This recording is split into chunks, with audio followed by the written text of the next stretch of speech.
Good afternoon, everyone. I'm Shelly Kino, host of Hashtag No Limits. Thank you for joining me today. Hashtag No Limits is about people whose society places limits upon, but who have busted through those limits. Ophelia says in Hamlet, we know what we are, but not what we will be. And I kind of changed that a little bit to we know who we are, not who we will be. I believe, though, that there is not a better example of that than the caterpillar turning into the butterfly. The caterpillar literally dissolves into its cells and then it reforms to go into the cocoon. While it's in the cocoon, it has to struggle and fight in order for its wings to be strong enough to fly. I can't imagine that that is an easy process, but neither are busting through limits where society has placed upon you. And when I say busting through those limits that we've placed upon, it's a thinking. It's a not necessarily that people are unfortunately, though this does still happen where people say, no, you can't come in, or no, I'm not going to include you. But it's more a philosophy of this is as far as somebody can go. And I don't believe we should place limits on a potential for somebody because we just don't know what kind of medical breakthroughs, scientific innovations, miracles, technological advances are going to happen. And so I love to bring these kinds of stories to you to give you all kinds of different perspectives and different ways that people are busting through limits. Today, I have the opportunity to share Shawn Walsh with you, and he's going to share his story about his son and a rare neurodegenerative syndrome that his son has, and all of the not so fun things that go along with that. But again, trying to bring awareness to what's happening in the world and what's happening specifically with Sanfilippo syndrome. Shawn, welcome to the show. How are you today? Great, thank you. Thanks for having me. I can give you a little bit of information about myself first, I Yeah. guess. I started professionally. I guess I'm a teacher at heart. I am now the assistant executive director of student services at Lansing School District 158. And I kind of went into the IEP process and special education on a kind of the backside of everything. Back when I first started teaching, I was a special education teacher, not by choice, but because they had to have people in the, I guess, in the classroom to help teach. And they asked me to get a special license for that, so I did. I was a social studies teacher before that, so I did that, and it was a great opportunity for me. And I kind of developed from there and went on to be a principal of a school that had all special ed students.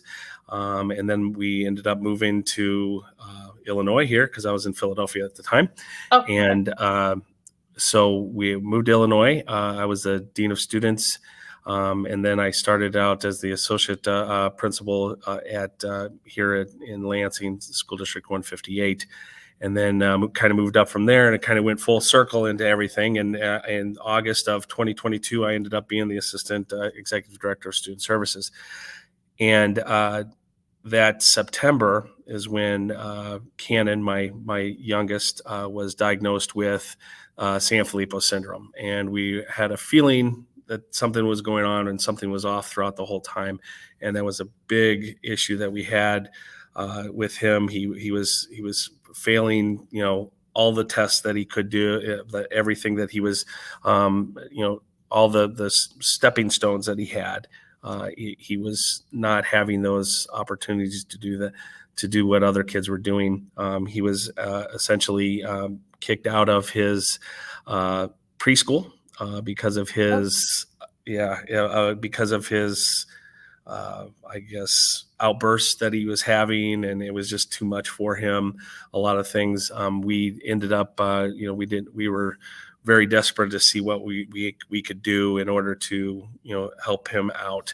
And before the diagnosis, my wife had saw on TikTok another young lady, girl, that her name was Hayden, and how she had had Sanfilippo syndrome and had all of the characteristics of what my son Cannon had.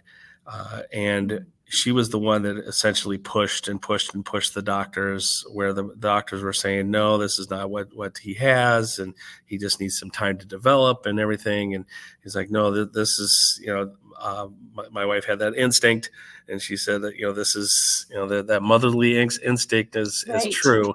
That is for sure.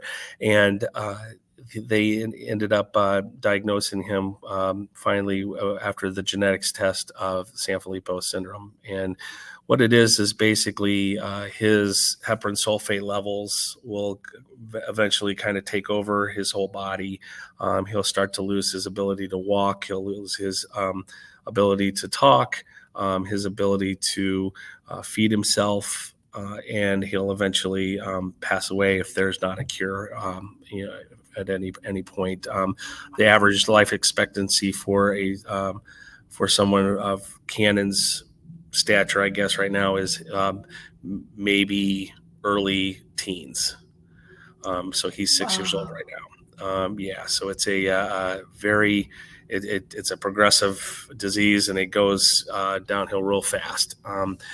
There are clinical trials finally that are coming out, which are very promising. And with the disease, there's not that many young people that have it right now. I think there's like 400 in the world that really have this disease. So but it's like a childhood Alzheimer's disease, and so he'll end up not being able to notice us and figure it out. But right now he's in a great spot. His teachers that are working with him, his physical therapist, his occupational therapist, speech therapist, he's one of the few that are actually doing a lot better right now than what is normal.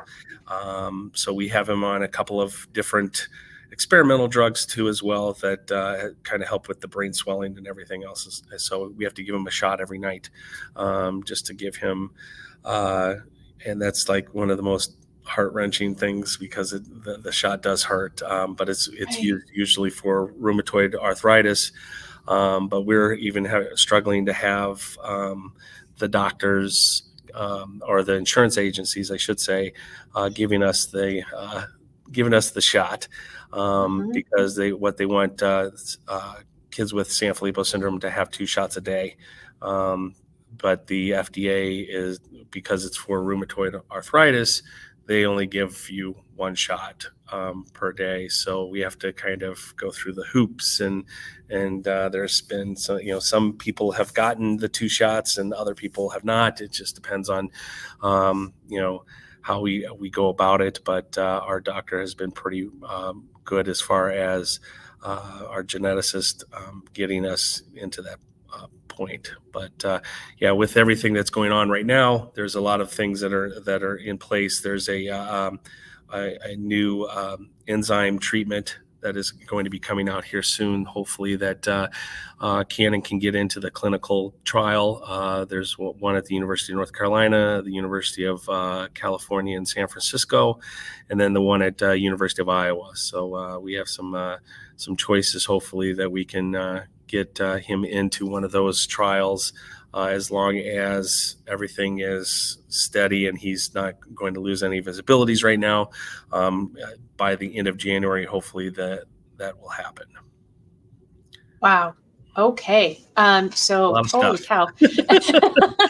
Yeah. So you and I had met in person a few months ago. We were both speaking at the same conference, and you shared a tiny little bit then, but not even as much as you just shared now. And I can't imagine, and forgive me, because as you were talking and you were talking about your son and, the early teens, life prognosis, I was getting emotional. I cannot imagine what it must have been like for you and your wife and for Cannon. I mean, does Cannon understand or not, do you think? Fortunately, he doesn't. And I think that's a good thing.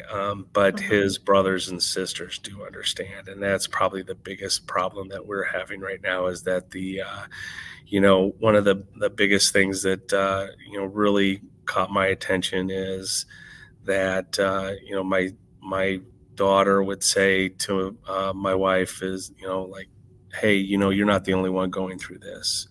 Mm, And she's 14. wow. My 9-year-old is having troubles in school. We have him, seeing a therapist because his life is consumed by Canon, Right. because he wants everything. He wants his brother, and he Right. knows consequences and everything else. And being 9 years old and being as smart as Cooper is, we have all C's, by the way, our names. Okay. So my 9-year-old Cooper, he has, he's grown up so much in the last year and a half. It's been incredible as far as how, what he knows about the disease and everything else. And, he went and, the biggest thing, like the one thing he says, for New Year's resolution, he said this year, he goes, I want a cure for Canon. Mm, And it's just like, okay, we want you to live your life too. And we want you to be able to, right. express yourself in ways and not just be, Cannon's shadow. We want him to be, Cooper, and we want, Carson to be Carson and Connor to be Connor, and have everybody. I do have another son from a different marriage as well. His name is Sam, and but he lives in Philadelphia right now. But he is, they all are, kind of gathering around him and around Canon and trying to do what they can. And it's nice to see that. I know that Connor is graduating this year. He wants to be a special education teacher, which is fantastic. I think that's wonderful, and that's because of Yeah. his work he's done with Canon.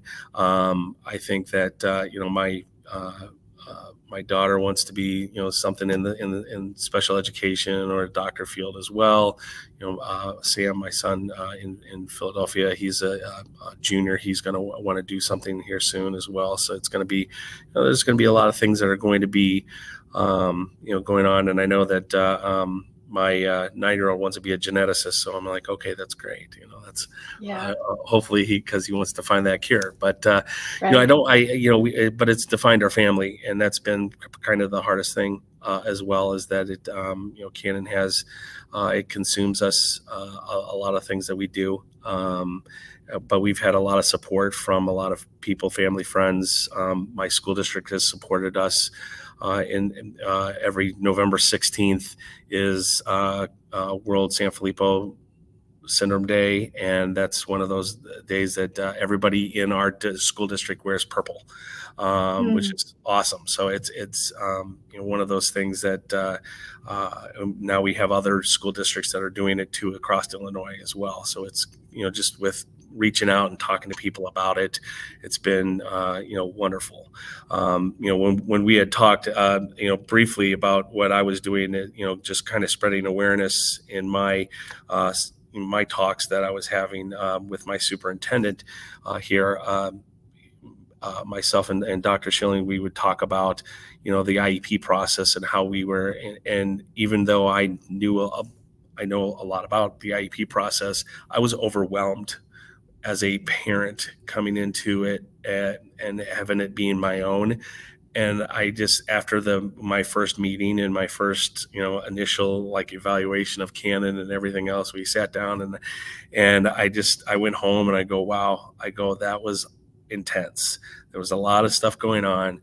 I don't know if I liked what I heard, and I right. had to kind of sit down and talk about it a little bit more with my wife. And we sat down and I said, you know what, I want to call another meeting Good for because you. this was not what I was expecting. And so we did. We ended up calling another meeting, and I told them, I said, this is, I don't want to think that with his diagnosis that he's going to be one of those kids that are going to go up, because in IEPs we always want to have those, the goals to be shooting upwards, and Right. eventually they get out of the IEP process. For Canon, that's going to be totally different. If he can stay at a level and stay the same, I'll be very, very happy with it. And one of the things with Sanfilippo syndrome, and I talked to a lot of the parents that have Sanfilippo syndrome as well about their IEP is that we want to front load a lot of our services right away. And because we don't want that regression to happen. So that's one of the things that I talk about with the parents is say, hey, you know what, even though you don't, your child may not need physical therapy right now, get it, ask for it. I had to ask for it. I had to beg for it. I had to plead for it because it was something that I knew he needed because it was something that needs to be front loaded. Speech, OT, that was going to be a given. We knew that was going to be something he was going to get, but the physical therapy was a struggle to get. And I'm still fighting, the district because they say he doesn't need it. And I'm like, well, he does need it because he's getting it outside services for it as well. And I want him to have, as much as possible so that he doesn't lose any, form of balance or anything of that nature that's going to hurt him in the end. Because if anything, if his IEP, if his progress doesn't stay the same, it's going to be an issue for me to get him into a clinical trial. If he starts going downhill, it's going to be hard for me to attempt to get him to get the help that he needs, I guess, at this point. Yeah. And I'm so thankful. Sorry, hope I didn't cut you off. I'm so thankful that you shared that, because one of the things and how we met is what I was speaking on was writing the IEP and how to write a really good, solid, appropriate IEP to meet the child's unique needs. And that's one of the things that I teach, because we as educators don't often defer to the parent when it comes to what are the goals within the IEP. And I always tell my educators that we need to be talking to the parents. We need to get the parents' concerns, and we need to talk to them. As you said, when you first went into that meeting, it was so daunting and overwhelming. We need to talk with the parent before they're in that situation, reaching out to the parent with maybe a questionnaire if you don't want an open-ended question of what are your concerns, but some sort of little questionnaire. And I've developed that sort of thing so that parents can think about really what your concerns are before you're in that stressful situation of having however many pairs of eyes looking at you and anticipating that you give us some golden nugget of your concern right there in that stressful moment. And I get pushback like, well, my parents don't answer them, my parents don't have concerns. And I'm like, we got to get it again. We got to get it to them ahead of time. And the knowledge that you shared of what you need him to be doing consistently, like I would never know that he needs to be consistent for a clinical trial, because that is not, as an educator, what's on the forefront of my mind. I'm thinking, academics, I'm thinking math, reading, writing, language. I'm not thinking about clinical trials. Right. Exactly. And that's the last thing I'm thinking about. And we even though my wife and I have talked about it, saying that he might be able to read a little bit. I mean, he's barely able to trace his name right now, and which is great. And this is wonderful because he's starting to do that. But those aren't for him to read. He can count to 3. I think that's great. He can't count, above 3. It's 1, 2, and his 3 is it sounds like 8, but we know that it's 3. But for him to talk and for him to say a complete sentence is hard for him. It's hard for him to do that. He has to do a lot of sign language. He has to do a lot of trying to get your attention to know where he needs to go. He'll take his teacher, and I love his teacher to death because his teacher does a great job, and he'll direct her to where he needs to be and what he needs to do. I think that the school that he's at right now has been wonderful. They're pretty much fully inclusive as far as with him in the classroom. They have little they call them bulldog buddies because we're the Crown Point Bulldogs. But he has little buddies. He has a 5th grade buddy that helps him out at all times. And just kind of gets him off the bus, gets him into his classroom, gets him prepared for class. And then that's what that 5th grader, and they have to apply for the position. That's And awesome. it's great. I mean, he has several people that want to be his, kind of his helper. And the one guy that he has right now that's going to be in he's in fifth grade right now. He just does a tremendous job. And one of the biggest things that his mom even came to us and said, if it wasn't for Cannon, yeah, my son would have had, he had some issues in fourth grade, and he didn't know what he wanted to do. And now he has like a direction of where he wants to go because of Cannon. And it's just been one of those things that, when that Cannon has touched somebody's life, Yeah. that's where I'm like, okay, that's great. That's what I want to hear. And, as much as this disease is so it's such a terrible thing, I think that he's touched so many lives, even with our advocacy for it, and how we've kind of expanded it and tried to help out everybody. My wife's on TikTok all the time, and she does her TikToks with him and spreads awareness that way. And I do the speaking for the IEPs. And one of the things that we talked about with the IEPs, is getting the parents involved. And with getting those parents involved, we had to do something, because I looked at it. I said to myself, are we doing that in my district too? Are we just putting everybody into a circle and just saying, okay, here's what we're going to do, and then overwhelming the parent and not really getting that input that we need from the parent? And so we started some things, this year, that we were going to, have parent meetings via Zoom, where we're going to go on Zoom, and we're going to talk about the IEP process at the beginning. And eventually it's going to be like once a month, where we go into eventually where we're going to have the parents be able to talk about their child's goals at these meetings, and actually develop the goals and before the meeting, to help with the teacher. So the teacher would have the goals, and then the Yes. parent would have the goals as well. So then they kind of bring it together, so that they can say, okay, well, this is what I'm thinking. Well, this is what I'm thinking as the parent. So then when we go into the meeting, it's going to be a whole, it's going to be something where everybody's involved, and everybody's going to take some ownership into what the child is doing. So that was kind of where with me speaking and everything, I was so overwhelmed with what was happening, that I was just afraid of, what was going to, what we were going to do. And so then, we figured it out. And, my boss and we just sat down and we said, let's do this. And we ended up, doing a great, thing for our families. So it's been fun. It's been something that we want to continue to do. Yeah. And while this is such a difficult journey for your family to be on, I'm sure the great things that have already come out of Cannon's life, the changes that your school district is making, that's one of the biggest concerns that I have from parents when they call me to help to come and coach them, is I don't feel like the school ever listens to me.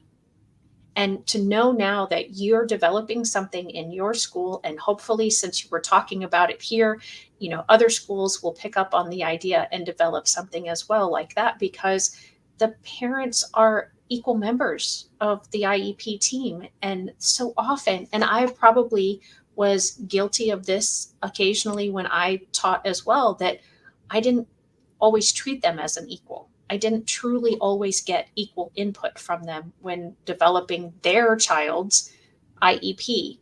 I feel like I did a good job of that, but I'm sure I probably didn't do the best job of that. And that's what I'm trying to do now, is come in and coach educators and families to truly be collaborative. Because at the base of why we're meeting, there's a child. And our pride, our insecurities, our feelings shouldn't take the child down a path that isn't the right path for him or her. Right. And yeah, as Fran says, parents are not the enemy to educators. And our society, we just keep seeming to do that more and more with everything. Is there's everything is split all the time, it seems like, and we're getting, I think, worse with that. So thank you for starting that in your school, and thank you, Fran, for that comment. And you were going to comment something. I cut you Yeah. off. Oh, I'm no, sorry. no, it's just, there's been times where I would go to the parent and I've done this, ever since this diagnosis, and I put myself in their shoes. And if I don't like what I'm hearing, I will ask the parent, are you really, is this okay? Because as a parent, and I'll tell them, I tell them straight up, but as a parent, I would want a little bit more, or I would want something else here, and we'll end up changing the IEP process right there, and change the goal for the parent, if even if and I feel if you're comfortable with it, it's okay, but I don't. I think that there could be a little bit more, and we can change it a little bit more. What do you think about this, mom? Or what do you think about this, dad? Just to kind of get that, kind of going. I think that this whole process of this has evolved so much that we're trying things in our school now, that with inclusive classrooms, where we're using our junior high as an example for our science and social studies classes, and putting them in that moment, and getting help from the state to kind of help us with kind of maneuvering how that's going to look like in the future, so that we can start kind of go down from our fifth grade classes and our fourth grade classes, and so on and so forth, so that we can have more of an inclusive classroom type setting for our students.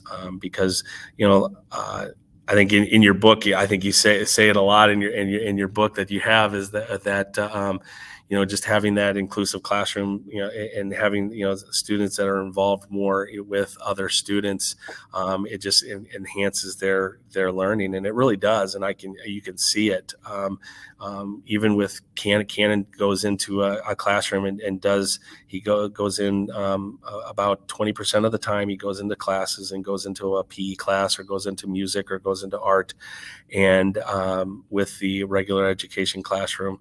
And you could see that how he has progressed over the years. So it's great. So it's one of those things that working together with the teachers, and working together with the students in the other classroom. It's a thing that it's a process, but we're all in here to learn something about it. And I think we learn more from our students than we do from anything else. And I think that's probably the biggest thing that we have to know, is that we have to meet them at their level and see where they are, and then kind of go from there, and kind of move that and move that barrier, and find out what the barrier is, because the barrier could be something simple as, oh, well, maybe they learn a little bit differently, this way, or they need like help from a friend, or they would get it more if like a friend would help them, or something of that nature.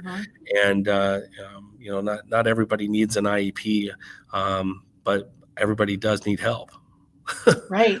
Sure. That is so very true. Absolutely so true. So Fran says, as a reminder, educators are not the enemy either, but rather working together, we can make great support for the student. That's absolutely true. And I agree with that. So Shawn, I want to ask you a question, because we're both educators, but you're an administrator now. And I've not been in that role. And so since you have those eyes, I always say I've never seen things through an administrator's eyes. Is there anything that you could say, oh, this is why educators think or feel a certain way when it comes to parents, or when it comes to writing the IEP or their classrooms, as to what causes that animosity? Yeah. So I think it's the almost the daily grind, and I look at it this way. So when I was a building administrator, it was different than what I am now. I'm as a district administrator, where I can see things at 35,000 feet, whereas a building administrator, I was seeing things at maybe 10,000 to 5,000 feet. And as a teacher, I was in it. There was, right. You're ground zero. You're ground zero. You're ready to go. And there's something that and I think that the teachers, the animosity comes from is that they're constantly dealing with either the behavior or the academics or something, and they're getting frustrated because they're not kind of looking outside the box, or they have their kind of, blinders on, I guess, and they're just seeing one thing through, and they're not looking at the IEP itself, maybe, or they're looking at it saying, okay, well, I have to get this goal done, or I have to do this, or I have to do that. When in reality, we may need to think a little bit differently, and kind of circle around. And that, as an administrator, I think as a building administrator, seeing it from 5,000 feet or 10,000 feet, I was still kind of in there. And there would be times where the parent would come in, and they would be, mad at the teacher or whatever it was, and you have to talk them down, and you could see that, their frustration and everything. But you were frustrated as well, because you would get that, because you were involved in it, more so than anything else. As a district administrator, I kind of get to see the whole thing, the whole picture, and I don't have to make it a decision right away. I can kind of sit back and say, well, let me get back to you on this. Let me do a little bit of research on it. Let me do something here, or let me look at it in a different perspective. And I think as a district administrator, I kind of pull that and get that opportunity to do that, where teachers don't get that opportunity to do that all the time. And it's I kind of want to tell my teachers, just kind of slow down a little bit, and just take a step back. You don't have to make a decision right away, and even if it's the next day, I mean, the student's going to come back. You're going to come back the next day, so everybody's going to be there again. So you don't have to make a decision right away. It doesn't have to be a split-second decision. You can actually make those if you just sit that back and relax and think it through before you do anything. And I think that's probably the better thing for you to do. But it's hard, but I think that's where the animosity is, because you're in the day-to-day mix, and you have all these things that you're as a teacher, you're looking at. I have to get this done. I have to get this done. I have to. This needs to be done. And if you just take that step back, because everything's going to be there, for you tomorrow too. But if you take that step back for a minute or two, you'll be able to, adjust a little bit better. And I think that's where there's the disconnect can come in at sometimes, because you're getting so frustrated because the parent could be mad at you, or you could be, mad at the child for doing something or whatever it may be. And they don't realize to just take that step back and say, okay, hey, you're the adult in the situation. You're the one that can take charge of this. And it's the way that you take charge of it is the way that you're going to be able to handle it a little bit better. And I think that if teachers did that more, I think that they would have a better outcome in the end. But that's my take as far as an administrator goes, because I think that in that piece is, I can see things up here, and I can kind of see things where you're not going to be able to see as a teacher, because you're always in the grind, and you're always doing it, and you're off to the next thing, and you're off to this thing, and you're off to this thing, where I can kind of sit back and say, okay, wait a second, let's take a step back and let's see what really we can do to help change that. Yeah, that's a great answer, and a perspective that I had not considered before. And so very much appreciate that. And I think in my role as an educator, I got to see the students many times for multiple years. And so I did have a little bit more of that, 35,000 foot, maybe not 35,000, but maybe 15,000. Like, I was in it, but I got to see the progress over time. Right. And so I could see things differently than especially the gen ed teachers, or even special ed teachers in other districts who only had a student for a year, and then they went to the next grade level special ed student. And that's something that when I do book studies, I ask for people to give the pros and cons of special ed teachers having their students for 1 year or for multiple years, because there definitely are pros and cons for both. But yeah, I so appreciate that different level of views, and happy that you've had that experience. And so now, if you can combine those different level of views with the parental view, how can parents help teachers? How can teachers help parents that are in it? daily in the moment, and they don't have that high view like you have as a district administrator?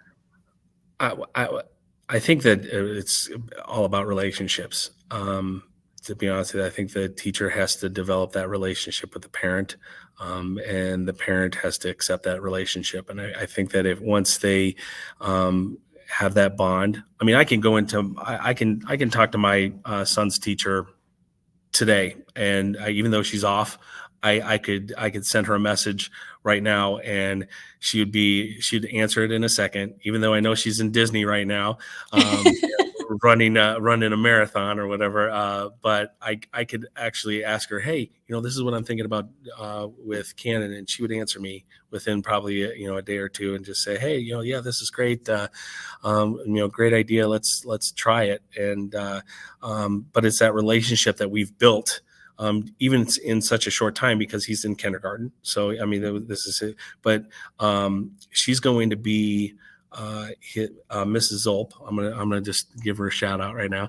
But she's going to be his teacher through fifth grade.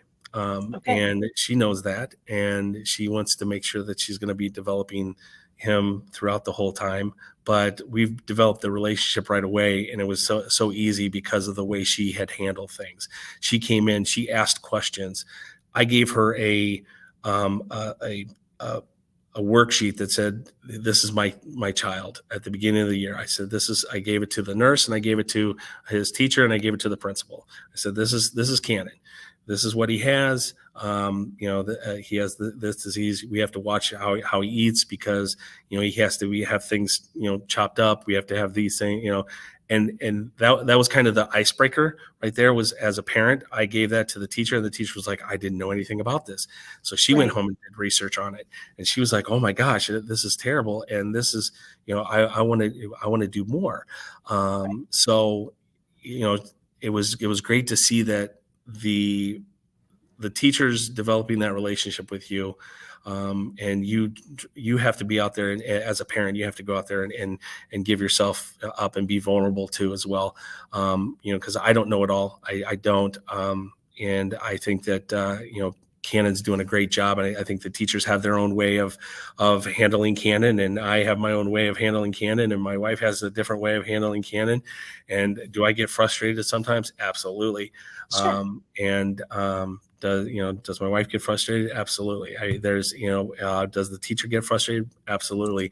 But we all talk to each other all the time. If something happens like that, it's great to have that set up where the teacher will contact me and say, hey, this is what Canon did today, and what do you think about that? One of the biggest things that lately is that Canon, which we never thought would happen, but he potty trained himself. Fantastic. It was fantastic. We didn't think that it was ever going to happen, because usually children with Sanfilippo syndrome are not potty trained, and they have to wear diapers throughout their whole lives. He does not right now, and it's been great. Has he had accidents? Absolutely, but he's only had a few accidents here and there, and I think it was because the teacher helping him out in school and having it like a set time of when he had to go to the bathroom or whatever. But he is now like almost fully potty trained, and it's been wonderful. That's And so awesome. if it wasn't for us to have that, I guess, relationship with the teacher and working out, that's where it really happened. That happened. If we didn't have that relationship with the teacher, we would never have that happen for Canon. Canon we would have thought that this wouldn't have happened, but working together, it's been wonderful for us. So Yeah, and I think that's so incredibly important. But absolutely, I agree with you about the relationships.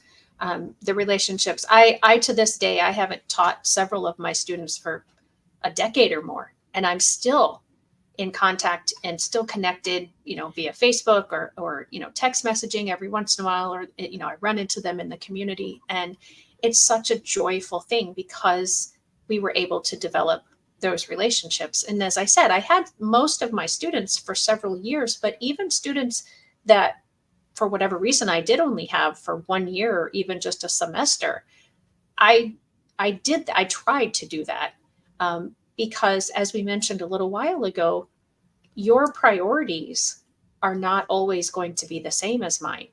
And having that understanding and under, like, the potty training thing, I did that with several of my students, brushing teeth, some of the hygiene things.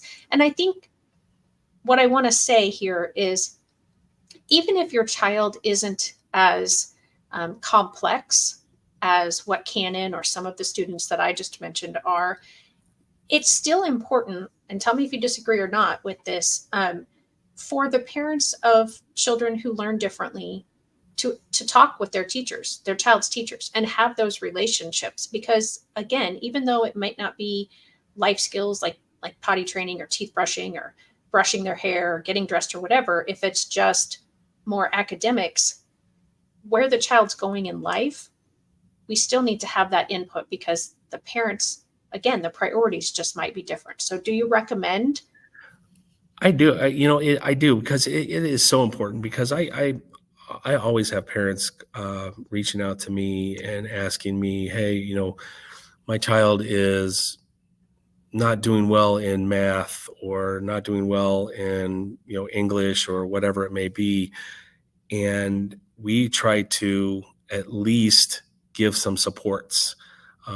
And even if it's not meaning that the student necessarily needs an IEP, we come up with some other ideas that we can come up with the teachers, with the assistant principals or principals of the schools, and we talk to them about, can we do a student support system for him? Can we have or her? Can we have a extra help in small groups, or have extra help at the end of the school day, or something that can help with this child? Because what I always look at is saying, well, the first thing that a lot of parents say is that my child needs an IEP. Well, what supports have the school given Right. to help you out, and what supports have you put in place? If the teacher, or if the parent says, well, I've taken my child to X, Y, and Z, and he's still not doing well, and the school has done A, B, and C, then I'm going, okay, there may be a learning disability here, so we need to kind of work on Mhm. something there.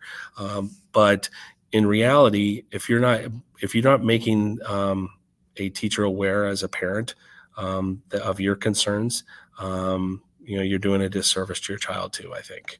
Yeah. And same thing with the teacher. If the teacher is seeing things and not communicating that to the parent, they're doing a disservice to the child. And we're in it. We're in this business for a reason. We're in this business to help children. And if we're doing what's best for children, we're never going to be wrong. Exactly. And so we just have to go in. We think about that, and I think about that all the time. Is that if somebody comes to me with an idea and I say, well, is that what's best for children? And they say yes, perfect, let's do it. But we need to kind of look at that more in that lens, more than anything, as far as parents go and as teachers.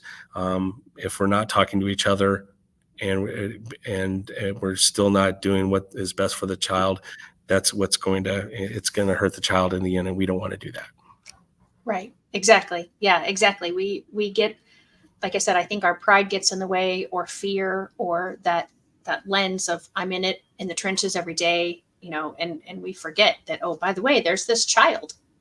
And that's really who we got into education to help. And I mean, you ask most teachers, if you ask teachers, most teachers give the answer of, I got into education to help, or to make education fun, or to it comes down to the child. It doesn't, it's like, oh, I got it. My husband is a teacher, and he actually got a gift a couple of years ago as a joke, and it was a poster board, and it said, I got into teaching for the fame and fortune.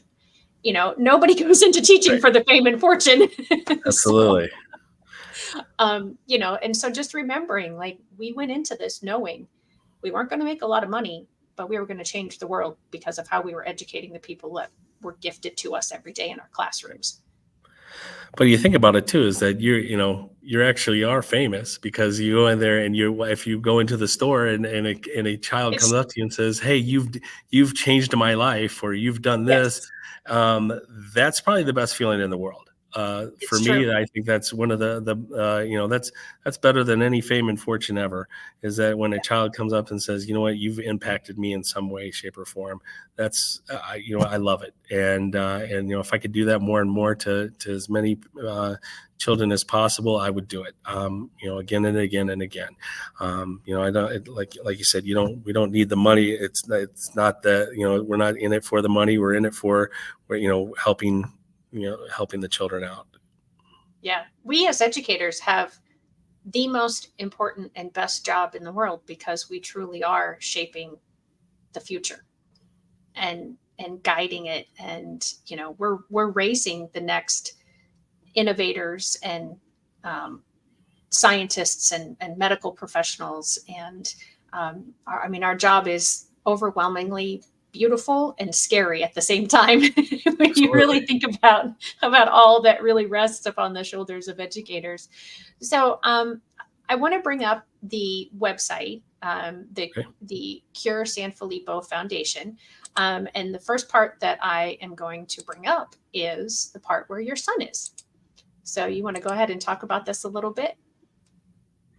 Sure. This is just this is my family, or this is the Cure Cannon, and you can come in and help and donate to the cause. Like I said, there's going to be some clinical trials out there. The only way we can get clinical trials is through people like the Cure Sanfilippo Foundation, where they can go in there and get that information out there. But this is, where I'm from. His birthday. He has type A. Just kind of meeting the family, and how we are, and how he has been, and how he was diagnosed, and what it feels like, and how has it affected our child, how has it affected our family. But Cannon has been a joy to our family. He's been wonderful, and we're so happy that we found people like the Cure Sanfilippo Foundation to help us through. The people that started the Cure Sanfilippo Foundation, their daughter has the disease as well, and it's just been one of those things that she's 12 years old right now, and it's they've been wonderful as far as helping us through every step of the way, getting us the ability to even have these types of opportunities to do a clinical clinical trial of any sort. And you can see the saving Eliza. That's their daughter. Okay. So so they do a great job with that. But if you take a look at it, if you can look into Cure Sanfilippo Foundation, you can also look at my wife Lindsay's TikToks. If you want to go on and see, it's Team Cannon Can. That's his TikTok Okay. page, and his Instagram page as well as Team Cannon Can. So if you wanted to look that up as well, you can do that too. And we're more than happy to spread that awareness. And if you see, if you never heard of this disease before, look it up and share it with somebody so that we can spread that awareness a little bit more. Sorry, I'm trying to quickly pull up there it is. Whoops, I just passed it. Wait a minute. Team Cannon Can. Yeah, yep. Okay. Okay, I'm not finding it quick enough. All right. Well, I was going to put up the Instagram as well, but it was at Team Cannon Can. Okay. I don't know why I'm not finding it. Maybe I spelled Cannon wrong. Is Cannon with 2 N's or 1? 2. 2. Oh, that's what it is. See, I only put 1 in there. That's probably why. Oh, there it is. Okay. All right. So let me pull that up really quick, and then I can share that for everybody as well and give that. So I do currently have the CureSanFilippoFoundation.org website. up on the screen. And then once you get to that website, you can see there at the top of the screen, it says Meet the Families. If you click there, then you will be able to find Cannon's story. And then here is Instagram.com/Team Cannon Can. And let's see if I'm going to stop sharing this one for just a second and pull up the next. I'm going to pull up the Instagram page just so that everybody can see that as well.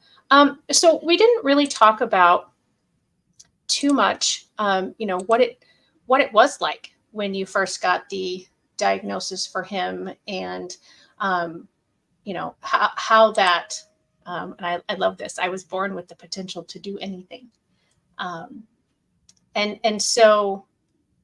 Just kind of, if you don't mind talking about that a little bit, just what were some of those things that you were seeing that said, I mean, I know you said she saw it as a TikTok, but what were the things that you were seeing in him and then getting that diagnosis? Yeah, so he was initially diagnosed with autism, and we actually keep the autism diagnosis because we can actually get more benefits from that. Okay.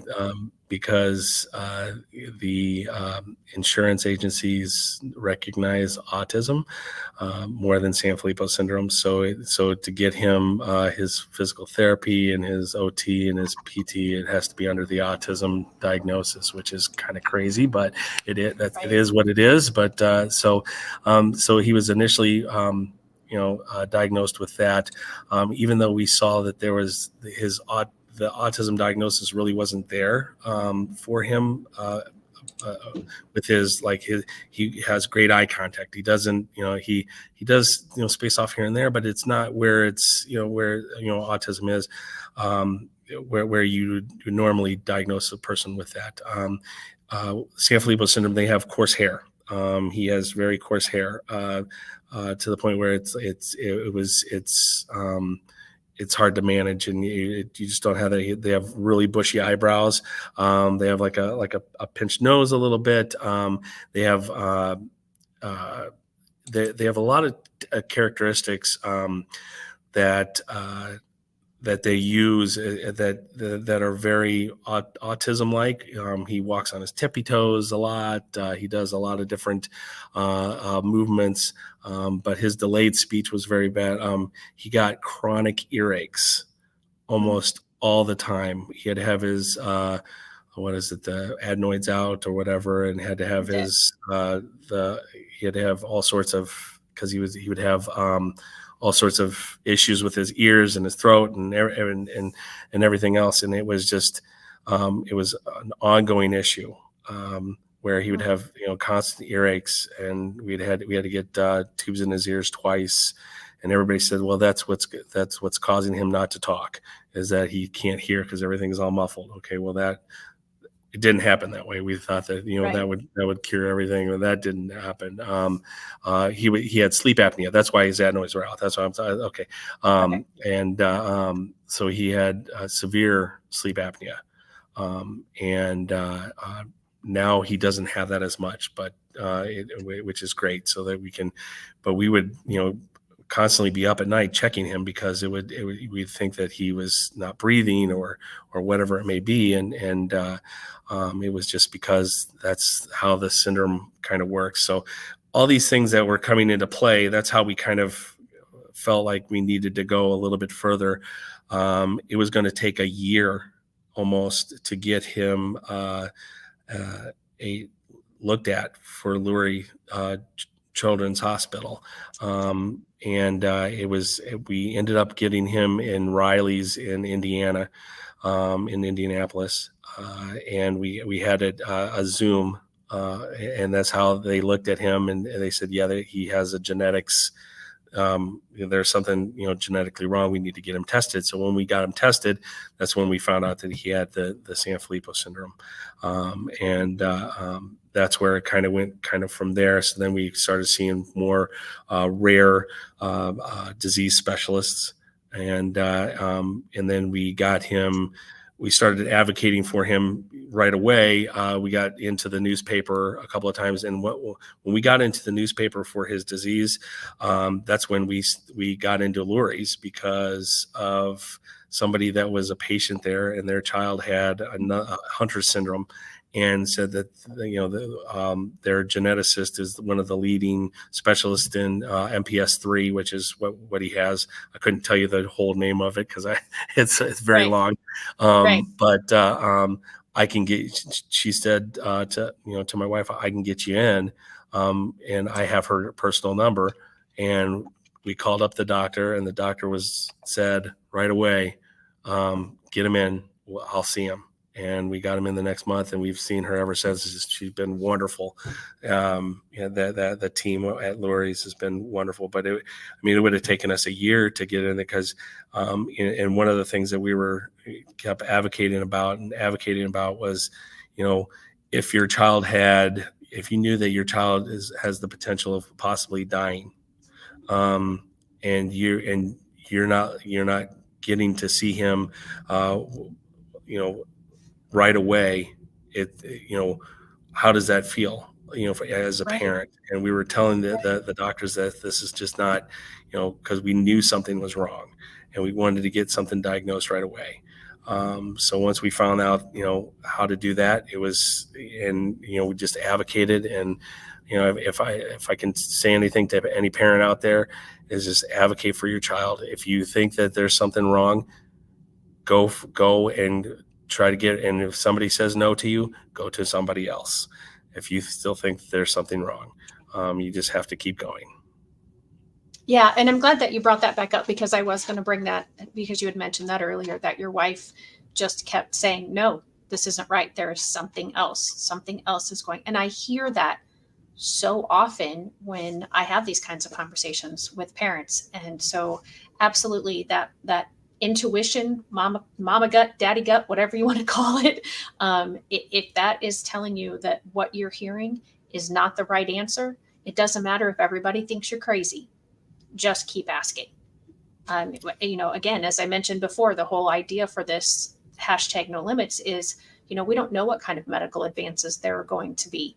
And the fact that we are finding more and more things out all the time genetically, with, like you said, this was discovered and officially given a name because of a genetics test. We're learning constantly about our genetics and different things that are unique and that are causing syndromes and diseases and advances. And so just keep asking, because somebody somewhere is going to either find a solution. And I think you have several children who are going to be working on that path in the future, finding those solutions and hopefully finding ways to elongate the lives of people with this, or completely cure it. And that's a hope, I think, that we can all have. And so unfortunately, we need to wrap up. Yeah, I understand. And so I very much, that's, as I said, that's the hope that I have for you and for all people, there's so many rare genetics things being found out all the time now. And so just keep pushing and just keep having the hope that somebody somewhere is going to have the answer for you. Is there anything else, one last little thing that you would like to say? No, just, I just, one of the things, I wear this purple Team Can thing, and it just says, there is always hope, and there's always hope for everybody. And, we just keep that, the journey going, and there is always hope. Awesome. And I don't know if it's coming through, but I wore purple today, and I did not know that was the color. So I saw that. I was like, oh, this is great. Yeah, no, it was totally done on purpose and totally intentional, because I knew. Yeah. But But no, that was completely accidental. I did not know that was the color for Sanfilippo syndrome. So thank you, Fran, for joining us today and interacting with us. I'm pretty sure that Shawn saw all your comments as I was posting them up there. But I appreciate the comments from Fran and anyone else who has joined. If you have any further questions for Shawn or myself, if you happen to be catching this in the replay, please put them in. I get notifications when somebody comments, and so I will check it out. And if it's a question for Shawn, I will be sure to get it to him. If you want to learn more about the Sanfilippo Foundation or Canon story, like I said, go to that curesanfilippofoundation.org and look under the Meet the Families and scroll down a little bit. They're alphabetical, so you scroll down a little bit and you'll find Canon's story there. And join me next week for another episode of #NoLimits. Thank you, everybody. Bye-bye.